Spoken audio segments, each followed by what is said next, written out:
بسم اللہ الرحمن الرحیم۔ السلام علیکم۔ حیثم بن عدی کہتے ہیں کہ 3 افراد کا بیت اللہ میں اس بات پر اختلاف ہو گیا کہ اس دور کا سب سے بڑا سخی کون ہے۔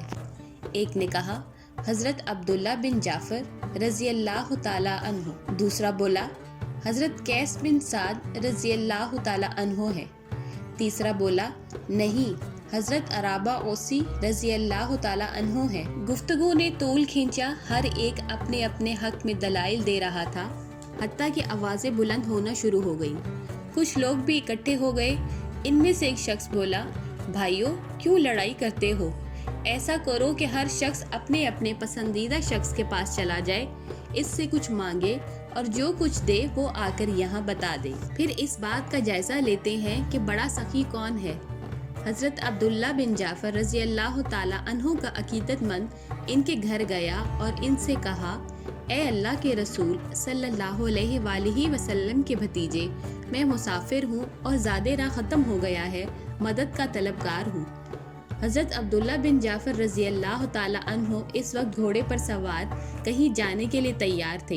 اسی وقت گھوڑے سے نیچے اترے اور فرمایا گھوڑے کی رکاب پر پاؤں رکھو اور اس پر سوار ہو جاؤ، اب یہ تمہارا ہے، اس کے ساتھ ایک تھیلا بھی ہے، اس میں جو کچھ ہے وہ تمہارا ہے، اور ہاں اس میں ایک تلوار بھی ہے، اس کو معمولی نہ سمجھنا، یہ حضرت علی رضی اللہ تعالی عنہ کی تلوار ہے۔ جب وہ خوبصورت سا گھوڑا لے کر اپنے دوستوں کے پاس واپس آیا اور تھیلا کھولا تو اس میں 4000 دینار اور ریشمی چادریں تھیں، اور سب سے بڑھ کر حضرت علی رضی اللہ تعالی عنہ کی تلوار تھی۔ حضرت قیس بن سعد رضی اللہ تعالی عنہ کا عقیدت مند جب ان کے گھر گیا تو وہ سوئے ہوئے تھے۔ لونڈی نے پوچھا تمہاری کیا ضرورت ہے؟ اس نے کہا مسافر ہوں اور زادِ راہ ختم ہو گیا ہے۔ لونڈی نے کہا تمہاری اس معمولی حاجت کے لیے شیخ کو اٹھانا اچھی بات نہیں، یہ تھیلی پکڑو اور اس میں 700 دینار ہے۔ اس وقت قیس کے گھر میں یہی کچھ موجود ہے۔ گھر کے ساتھ ہی حویلی میں اونٹ بندھے ہوئے ہیں، اپنی مرضی کا اونٹ پسند کر لو اور ایک غلام کو اپنی خدمت کے لیے لے کر سفر پر روانہ ہو جاؤ۔ تھوڑی دیر کے بعد حضرت قیس رضی اللہ تعالی عنہ بھی اٹھ بیٹھے۔ لونڈی نے ان سے قصہ بیان کیا۔ حضرت قیس فرمانے لگے بہتر تھا مجھے اٹھا لیتی اور میں خود اس کی حاجت پوری کرتا، نامعلوم جو کچھ تم نے اسے دیا ہے اس کی ضرورت کے مطابق ہے یا نہیں، تاہم تم نے جو اچھا کام کیا ہے اس کے بدلے میں تم کو آزاد کرتا ہوں۔ ادھر حضرت عرابہ اوسی رضی اللہ تعالی عنہ کا عقیدت مند بھی ان کے گھر جا پہنچا۔ اس وقت نماز کا وقت ہو چکا تھا۔ حضرت عرابہ رضی اللہ تعالی عنہ بوڑھے آدمی تھے اور نابینا ہو چکے تھے، نماز کے لیے گھر سے نکل رہے تھے، 2 غلاموں کے کندھوں پر ہاتھ رکھے ہوئے آہستہ آہستہ چلتے ہوئے مسجد کی طرف رخ کیے ہوئے تھے۔ اس آدمی نے کہا اے عرابہ رضی اللہ تعالی عنہ، میری بات سنیں گے؟ حضرت عرابہ رضی اللہ تعالی عنہ بولے بولو کیا کہتے ہو؟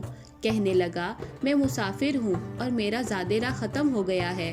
حضرت عرابہ رضی اللہ تعالی عنہ نے اپنے دونوں ہاتھ غلاموں کی کندھوں سے ہٹائے اور بائیں ہاتھ کو دائیں ہاتھ پر زور سے مارا اور کہنے لگے عرابہ نے اپنا تمام مال و دولت خرچ کر دیا ہے، مگر یہ دونوں غلام باقی ہیں، تم ان دونوں کو لے کر چلے جاؤ، اب یہ تمہارے ہو گئے۔ اس آدمی نے کہا حضرت ایسا کیسے ہو سکتا ہے، آپ رضی اللہ تعالی عنہ خود سخت ضرورت مند ہیں، میں ان کو نہیں لوں گا۔ حضرت عرابہ رضی اللہ تعالی عنہ کہنے لگے سنو، اب یہ تمہارے ہیں اور اگر تم انہیں نہیں لیتے تو بھی ان دونوں کو آزاد کرتا ہوں، اگر تم چاہو تو آزاد کر دو اور چاہو تو لے لو۔ یہ کہنے کے بعد آگے بڑھے، دیوار کا سہارا لیا اور اسے ٹٹولتے ہوئے مسجد کی طرف چل دیے۔ اس شخص نے اس دونوں غلاموں کو ہمراہ لیا اور اپنے ساتھیوں کے پاس واپس آ گیا۔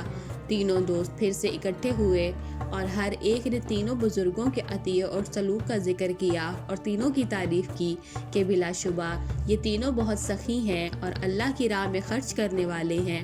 اب رہا یہ فیصلہ کہ سب سے بڑا سخی کون ہے، تو فیصلہ حضرت عرابہ اوسی رضی اللہ تعالی عنہ کے حق میں ہوا، کیونکہ انہوں نے سارا مال تنگ دستی کے باوجود خرچ کر دیا۔